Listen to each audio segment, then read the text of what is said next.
fall. You can't stop it because it's coming for us all. Hey.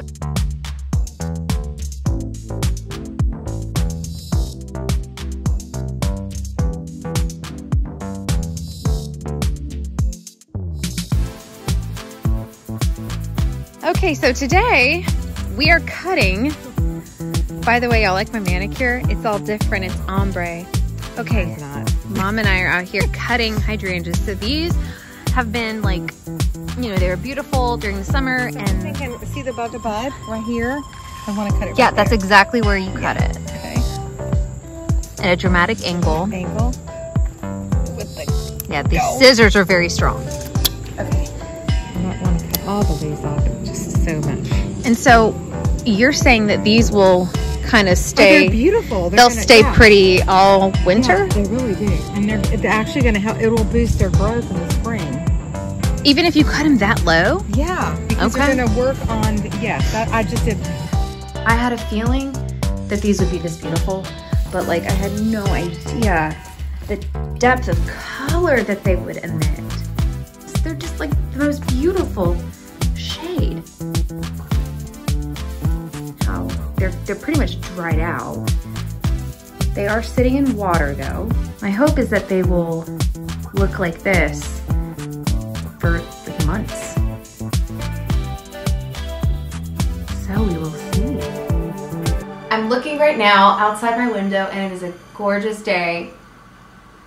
Really gorgeous day, and it's like fall. There's a chill in the air. It's September 25th, and that means we are going from summer into fall. And I love this season, but I'm also like really sensitive to temperature. Like if I'm too cold, I'm not happy, and if I'm too hot, I'm not happy. And it doesn't take that much to get me there. Like I'm very sensitive to temperature. So that said, in the transitional weather periods, my number one tip, and it's kind of the theme out of all of my 5 tips in this video today, is layering. Layering is going to be your best friend when you don't know what to wear in the morning because your office could be cold, but it's still hot outside, or it's really cold in the morning, like if you're going from winter to spring, but it's really warm in the afternoon. So layering is going to be the best thing you can do. The world is your oyster when you are layering. First tip is maxi dresses or a maxi skirt or any kind of like silk midi skirt. So I love the look of a collared dress with like a sweater over it and the collar peeking through the dress. That's like such a good look. It's so good.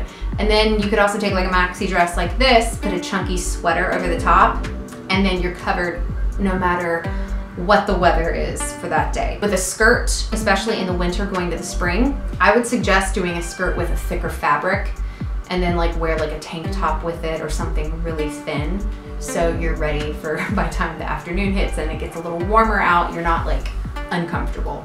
Tip number 2, jacket, a poncho, a duster, a really cute blazer. All of those things are great options for me personally. My office is always so cold, so I have like 3 jackets at my office right now. If you're going to get a jacket or a poncho or, you know, a duster, make sure it's a black or it's like a dark green or it's a very neutral color, because while we're layering everything, which is, you know, going to be great for temperature wise, you want it to also look like it was purposeful. If I were a little chilly in this dress, what would I do? Love this jacket. So this is a great example of a good jacket or coat. This is kind of a hybrid. This gives you some great warmth, but it's also like not too hot. So this is my best friend every fall. And oftentimes, because I live in Atlanta, I'm still wearing this baby in December.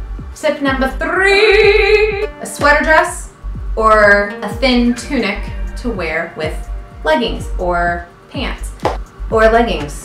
Leggings are pants. I don't care what anybody says. Leggings are pants if you do it right. Make sure if you're gonna wear leggings one day to have something that covers stuff. Make sure it covers all the stuff. That makes sense, right? I love a sweater dress, and I love a good sweater dress. Sweater dresses are awesome for fall or spring. It's a great investment. They're so versatile. You could put high-knee boots with them, or belt them and make them a little dressier for nighttime. I just think they're so easy. Or a tunic. A tunic would be really great in the summer. If you get like a really thin, I have this top that I love. It's really thin, but it's long. So I can wear the top and leggings to the office, put a jacket over it so it looks like really professional. But when I leave the office and then it's hot outside, I can take the jacket off and I still feel totally fine. And that leads me to number 4, which is a classic white button down or a white blouse. So I love a white button down. Like, you can do so much with a classic white button down, or just a thin blouse.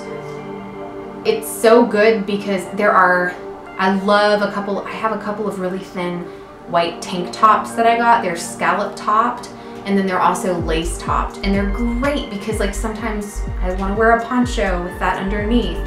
So versatile. Another great thing here is, in this kind of category, would be white denim. Your white skirts, your white pants, stuff like that, your white blazers. There are really gorgeous ones on Topshop, Nordstrom, J. Crew, obviously. I'll link to all of my favorite sources. Number 5. Woo! Shoes. I always keep shoes in my car. I just do. If you're going from summer into fall, espadrilles are so good because they're still breathable, they're light, but they're also like, they're gonna keep your feet warm because they're closed toe. But if you're going from winter into spring, for example, on Sundays, when you go to church in the morning, you're gonna be colder, right? So I'll usually wear my big fluffy socks under my boots. And then when we go out to brunch, or if we go run errands after church, I slip into like flip-flops or my tennis shoes. Also, rain boots. So I'm always wearing my rain boots during February or March or April. Like, always, because it's cold rain. Ew! Being a performer, sometimes I go to events where, you know, I would like to wear heels. I always keep a tote bag in my car, and it usually has a pair of fancy shoes, heels or boots, a pair of flip-flops, I always have a pair of tennis shoes in my workout bag, but that's separate. I always make sure that whatever I'm using to layer, whatever the top layer is going to be, like your jackets, your ponchos, your quilted jackets, or your blazers, I always make sure those are neutral colors. So I hope you found these tips helpful, and seriously, comment below if you are also someone who kind of lives out of her car, because I do. I don't know another way. If you don't live out of your car, let me know how you're adulting. Clearly, you have a lot to teach me. I think that's everything I wanted to cover. Okay. Action. Action Jackson. Ow! Heather, what should we wear when the weather is unpredictable? Thank you for your question, Radar husband. Okay, bye.